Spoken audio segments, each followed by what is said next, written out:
Have you ever wished that God would just write on the wall exactly what you should be doing? That's the kind of clarity I'm always looking for, and when I'm still long enough, I can see clearly what He wants me to do. One way that He speaks to me is through my dreams. I remember dreaming once that I was in a busy market square in a foreign country.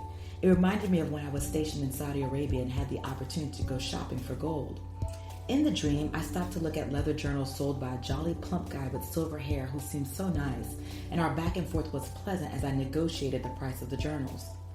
As we kept talking, someone passing by interrupted to ask me a question, and I was prepared to help. In fact, I was in such a good mood that I wanted to take the time out to write out my answer.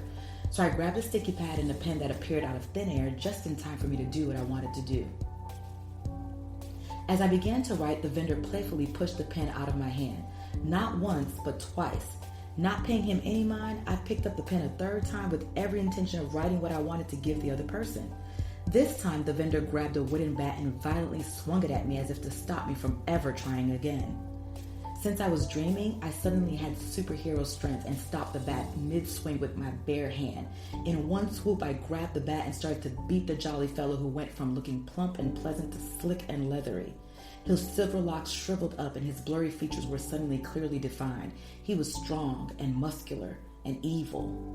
But even though I had the bat and was beating the daylights out of him with all the strength I could muster, he stood his ground and threw his head back and laughed like evil characters do in comic strips. I was getting tired and he could see it. He turned and walked away in mockery of my weakness. But I tell you, being cocky does not pay off, and dismissing me, wrong move. He should have never discounted me. He should have never turned his back. I made one final blow to the back of his head and the tables were reversed. He folded like a folding chair, then crumpled. Finally, the life drained out of him like ink from a cheap pen. Dude, I was just trying to write a sticky note to help somebody. Did it have to come to this? I woke from my dream wondering if the other person ever got what he needed.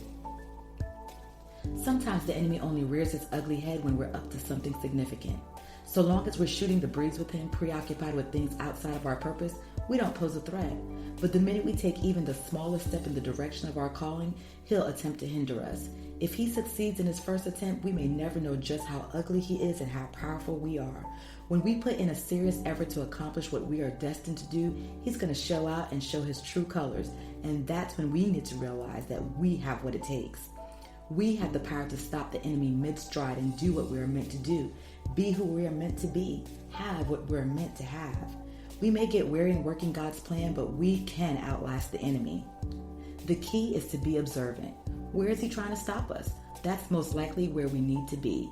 It's also important not to discount the small desires to take action, since purpose lies within. It may start with a sticky note, but could end up a book. This dream may have taken seconds, far less time than it took to journal it or talk about it, but in that moment, God made it crystal clear. Bottom line for me, focus on writing. Is that your bottom line? Are you called to become an author and share your message with the world? I always knew that I would write a book, although I never considered it a dream to pursue. I thought it would be something I'd do once I experienced success in some other endeavor like my music. I was dumbfounded that I hadn't previously recognized the obvious calling to write. Not only did God provide clarity, he led me to the training for this dream too. He knew the plans he had for me and was already orchestrating things behind the scenes. Even before I published my first book, Childlike Faith for Grown-Up Miracles, I knew I would help others share their story. I've been working on the perfect platform to launch this training for several months now, and I can't wait to get started.